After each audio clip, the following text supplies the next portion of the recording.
Assalamualaikum warahmatullahi wabarakatuh. Bismillah walhamdulillah wassalatu wassalamu ala rasulillah wala hawla wala quwwata illa billah amma ba'du.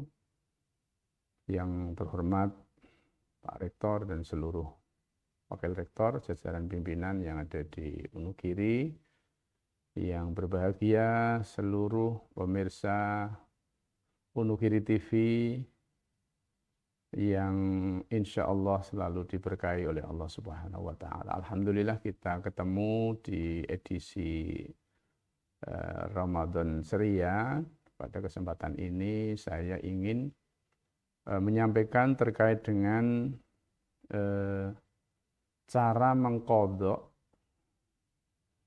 puasa seorang perempuan atau orang perempuan yang sedang menyusui atau yang sedang hamil ketika tidak berpuasa. Sebelum itu mungkin saya perlu menyampaikan bahwa semuanya kita tahu puasa Ramadan adalah salah satu kewajiban, ya, salah satu ketentuan syariah. Ini sangat jelas, ya. Jadi kefarduannya tidak boleh ditentang, ya, karena ini berdasarkan dalil yang qat'i, yang jelas, ya. Sebagaimana disebutkan di dalam ayat itu, A'udzubillahi minasyaitonirrajim. Bismillahirrahmanirrahim. Ya ayyuhalladzina amanu kutiba alaikumusyiyamu kama kutiba alal ladzina min qablikum la'allakum tattaqun. Jadi di sini kutiba alaikum, ya. Diwajibkan, telah ditulis alaikum, gitu kan, di atas kalian semuanya. Ini tentu kewajibannya tentu tidak boleh dipertikaikan. Nah, namun syariah Islam mempunyai mempunyai diskon, katakanlah begitu, mempunyai rukhsah gitu bagi orang-orang yang tidak mampu melaksanakan puasa, seperti orang sakit, orang yang dalam perjalanan yang cukup, kemudian orang yang sedang menyusui, atau mungkin orang yang sedang hamil, begitu, ya. Itu kondisi-kondisi di mana syariah memberikan rukhsah atau dispensasi. Dispensasi di sini maksudnya bukan berarti meninggalkan kemudian tanpa ada konsekuensi, tentu tidak.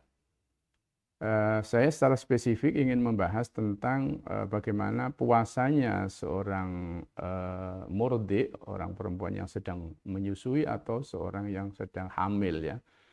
Tentu di sini kalau kita berbicara, sebenarnya ulama-ulama di sini banyak pendapat, ya. Ini ulama 4 itu ada perbedaan-perbedaan pendapat. Misalnya ada yang berpendapat bahwa orang-orang yang karena kondisi tertentu, misalnya lagi hamil atau sedang menyusui, itu boleh meninggalkan puasa dan nanti harus diqadha, gitu ya, harus dibayar atau dilakukan puasa di hari dan bulan yang lain. Terus ada yang hanya puasanya qadha saja, tapi ada juga yang mengatakan ada qadha dan juga ada fidyah nanti, ya, ada fidyah. Nah, saya secara spesifik akan membahas tentang pendapat ulama kita, ulama Syafi'i atau mazhab Syafi'iyah, di mana dalam misalnya disebutkan di dalam kitab Fathul Qorib, misalnya, ya, kitab yang biasa umum dipakai oleh pondok-pondok pesantren. Ini dijelaskan di situ mengenai orang yang sedang hamil atau orang yang sedang menyusui, itu boleh meninggalkan puasa. Lalu apakah setelah dia meninggalkan puasa, dia harus qadha dan membayar fidyah, atau cukup qadha saja, atau membayar fidyah saja, gitu, ya. Ini ulama-ulama tadi yang saya katakan ulama 4 itu berbeda pendapat itu, yaitu termasuk ada yang mengatakan cukup membayar fidyah, tidak perlu qadha.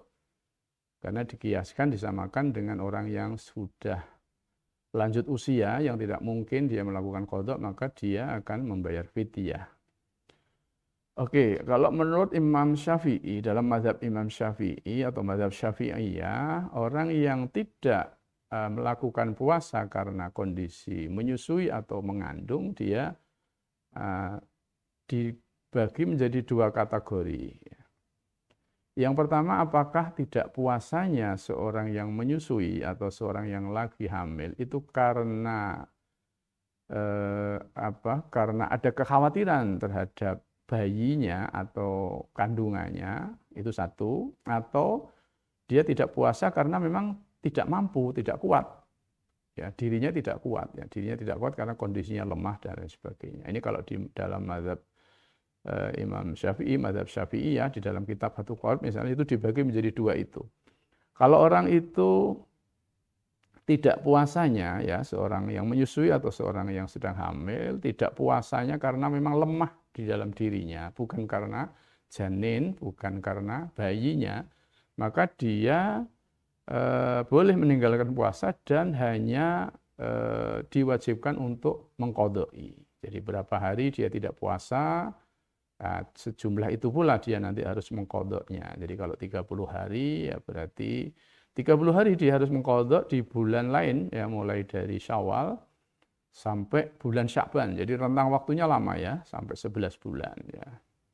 Dan harus dilakukan di bulan-bulan itu. Jadi jangan sampai melewati lagi. Kalau melewati lagi nanti ada sanksi lagi begitu ya, ada fidyah lagi.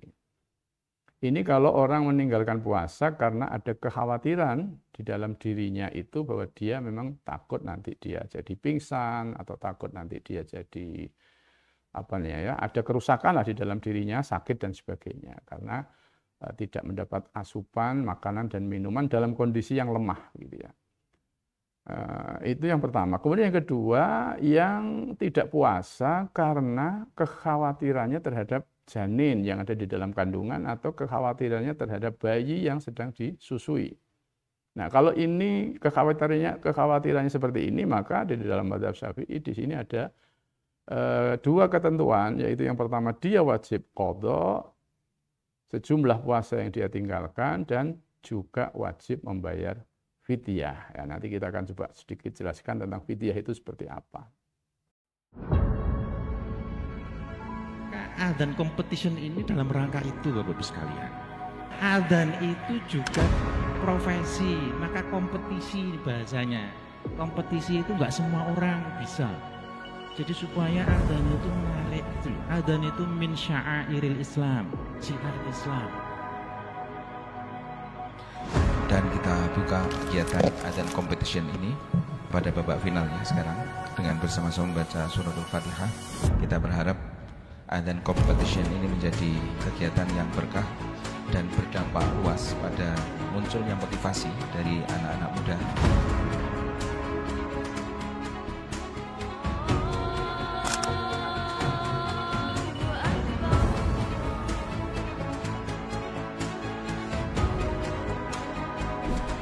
Terima kasih kepada 14 peserta finalis lomba adzan kompetisi di Ubud Kiri akan dilaksanakan sidang dewan juri. Dan otomatis juara 1 diraih oleh nomor penampilan 3 atas nama Muhammad Hon Miridoni dari Darul Istiqomah. Beri aplaus yang meriah kepada seluruh hadirin finalis lomba adzan kompetisi.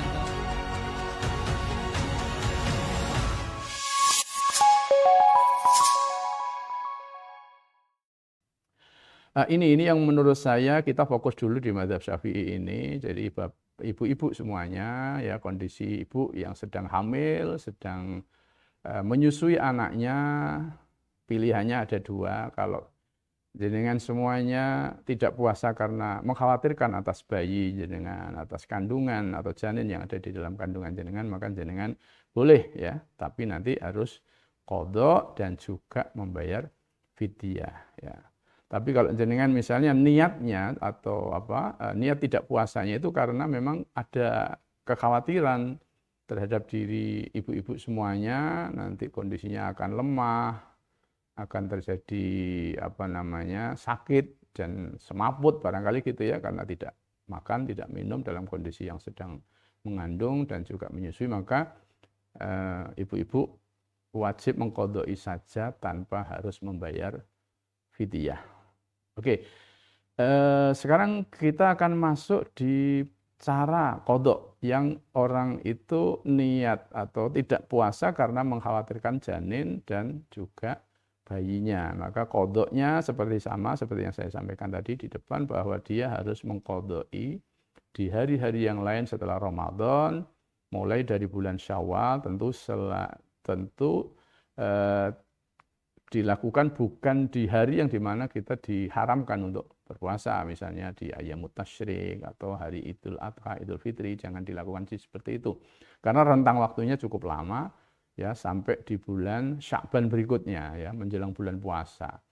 Nah, mungkin begini, ada beberapa kasus ibu-ibu, ya, yang kemudian entah itu karena lupa atau mungkin karena memang belum sempat sehingga tidak mengqadai puasa yang ditinggalkan itu sampai berakhirnya bulan Sya'ban dan masuk bulan Ramadan lagi. Maka yang namanya hutang puasa tetap melekat, tetap harus dibayar, harus ditunaikan. Dan ketika melakukan atau diakhirkan sampai masuknya di bulan Ramadan lagi, maka ada tambahan yang namanya fidyah, ya. Ada tambahan yang namanya fidyah. Fidyah itu apa? Ini sekarang kita masuk di fidyah. Fidyah itu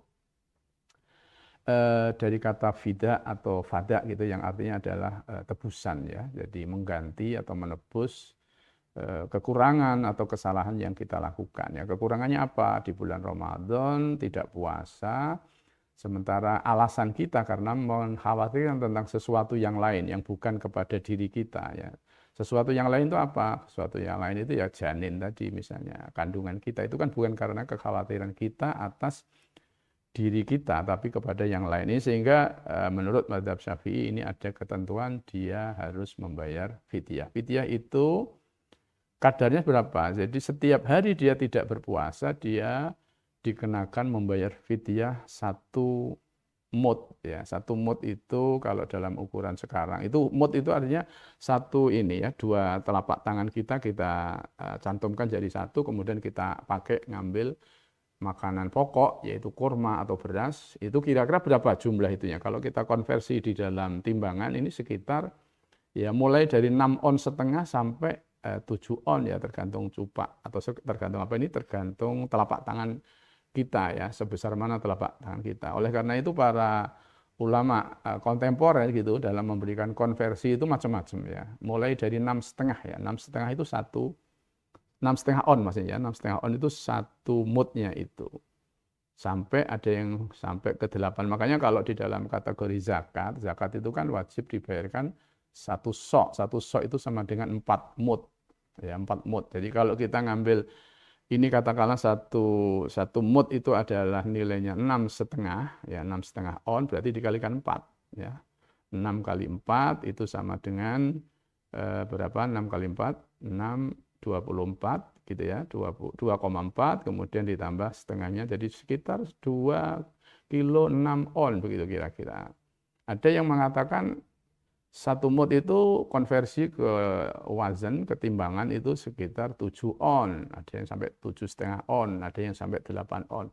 Katakanlah kalau kita ngambil 8 on berarti kan 8 untuk zakat, ya, zakat fitrah itu berarti 1 sok itu 4 mud, berarti 8 kali 4, ya, itu sudah 3 kilo berapa? 8 kali 4 itu berarti 8 dengan 8 16, jadi 3 kilo lebih gitu, ya. Tapi secara rata-rata kita sekarang misalnya kalau zakat itu 3 kilo, itu berarti diambil sekitar 7,5 on, ya. Kalau 7 on itu berarti sudah 7 dengan 7 14, berarti sudah berapa? 2,8, ya, 2,8. Jadi hampir 3 kilo. Kemudian dibulatkan zakat fitrah itu 3 kilo. Ini kita kembali ke tadi. Jadi kalau orang itu tidak puasa, maka dia berkewajiban sebagai tambahan karena kita khawatir terhadap bayi kita atau janin kita yang ada di dalam kandungan, maka kita selain mengqadha puasa sejumlah yang kita tinggalkan, maka setiap hari kita tinggalkan puasa itu ditambahi dengan fidyah senilai atau seberat 1 mud atau 7,5 on atau 8 on, 7,5 lah, atau, ya, itu perbedaan konversi, ya, mulai dari 6,5 on sampai katakanlah 7,8 sekian, hampir 8 begitu ya, yang mungkin secara purata dibuat rata-rata sekarang 3 kilo. Itu satu soknya, satu mutnya berarti kita ambil katakanlah 7,5 on. 7,5 on itu nilainya berapa gitu kan. Ini diambilkan dari mana? Orang Indonesia kita ini mempunyai tradisi makanan pokok kita adalah beras ya. Kita bukan orang yang hidup di Arab gitu ya. Kalau orang Arab mungkin dia makanan pokoknya bukan beras, tapi mungkin kepada mungkin kurma, ya mungkin gandum dan lain sebagainya. Maka yang diwajibkan itu adalah kutil balad ya. Kutil balad itu artinya makanan pokok yang kita hidup di sebuah daerah atau di sebuah kota itu, di sebuah negara itu. Ya, dalam konteks ini berarti beras ya. Berasnya nanti diberikan kepada fakir miskin setiap harinya itu adalah 1 mot atau dikonversi menjadi 7,5 on atau 7 on tadi. Nah, 7,5 on atau 7 on itu apakah dikasihkan dalam bentuk beras ya, dalam bentuk beras atau bagaimana? Ini kalau bisa pilihan ya, dalam konteks ini saya membaca misalnya di Basnas itu ya. Ketentuannya bisa berupa beras gitu. Jadi misalnya 30 hari kita tidak berpuasa. 30 hari kita tidak berpuasa berarti kita membayar fidyahnya adalah 7,5 on kali 30, sekitar 7,5 kilo gitu kan. Itu dikasihkan, jadi jumlahnya tidak begitu banyak sebenarnya kan, itu untuk 1 bulan. Nah, kalau kita mau memberikan dalam bentuk makanan siap saji ya silakan ya, dikemas dalam makanan, jadi nanti nilainya 1 mut tadi itu kalau untuk orang makan berapa sih paling ya, mungkin 2 on, nggak sampai lah 1 on itu untuk nasinya. Sisanya lebihnya kan kemudian diberupakan lauk pauknya, kemudian mungkin ada buahnya dan lain sebagainya. Yang intinya nilainya tadi jangan sampai kurang dari nilai 7,5 on beras. Jadi kalau sekarang mungkin beras 1 kilo itu 15.000 ya, katakanlah 1 orang itu berarti nilainya sekitar 12.000 atau gitu ya. Jadi ya katakanlah 1 kilo beras begitu, itu berarti nilainya katakanlah 15.000, jadi dalam 15.000 itu dapat apa saja kira-kira ya, ada nasi, ada lauk, ada mungkin buah dan lain sebagainya. Itu itu tata cara bagaimana kita mengqadha puasa kita bagi orang yang sedang mengandung atau orang yang sedang hamil, kalau kita mengkhawatirkan atas bayi kita atau janin kita, maka kita memberikan tambahan tadi. Kalau kita niat tidak puasanya ya itu dikarenakan kita khawatir terhadap diri kita, nanti takutnya kita ini ada kerusakan di dalam diri kita atau kita jadi pingsan dan lain sebagainya, maka itu menurut ketentuan mazhab Imam Syafi'i dia hanya wajib qadha dan tidak perlu membayar fidyah. Saya kira itu yang bisa saya sampaikan. Mudah-mudahan ini bermanfaat. Tentu kajian-kajian tentang ini banyak sekali ya. Kalau kita membaca di mazhab al-arba'ah itu banyak penjelasan-penjelasan mengenai perbedaan-perbedaan pendapat para ulama gitu ya. Karena kita ini adalah mazhab Syafi'i, saya mencoba lebih menekankan kepada mazhab Syafi'i. Saya kira itu, terima kasih, kurang lebihnya mohon maaf. Wallahul muwaffiq ila aqwamit thoriq. Assalamualaikum warahmatullahi wabarakatuh.